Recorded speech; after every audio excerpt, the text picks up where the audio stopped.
আসসালামু আলাইকুম ওয়া ৰাহমাতুল্লাহ।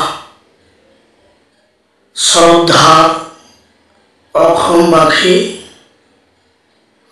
মুছলমান বন্ধুসকল, আপোনালোকে সকলোৱে জানে যে মুস্তাফা কামাল আজহাৰী ডাঙৰীয়াই বিভিন্ন সময়ত কোৰআন আৰু হাদিস আৰু মোৰ সন্মানিত নবী মুহাম্মদ সাল্লাল্লাহু আলাইহি সাল্লামৰ বিৰুদ্ধে বিভিন্ন কটু মন্তব্য কৰি থাকে।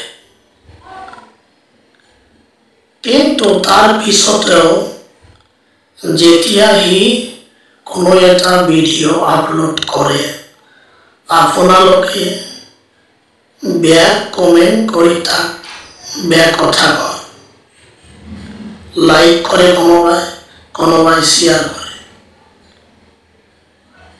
এইবিলাক লাইক কমেন্ট শ্বেয়াৰ কমেন্টত যদি আপুনি বেয়া কথাও কয়, তেনেহ'লেতো তেওঁক কমেন্ট কৰা হয়, তেওঁৰ পেজৰ উন্নতি হয়।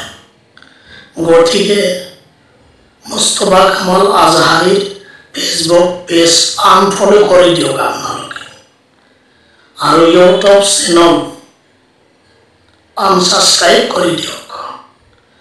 তেওঁৰ কোনো বক্তব্য বা ভিডিঅ' অসমবাসী মুছলমান বন্ধুসকলৰ চাব নালাগে।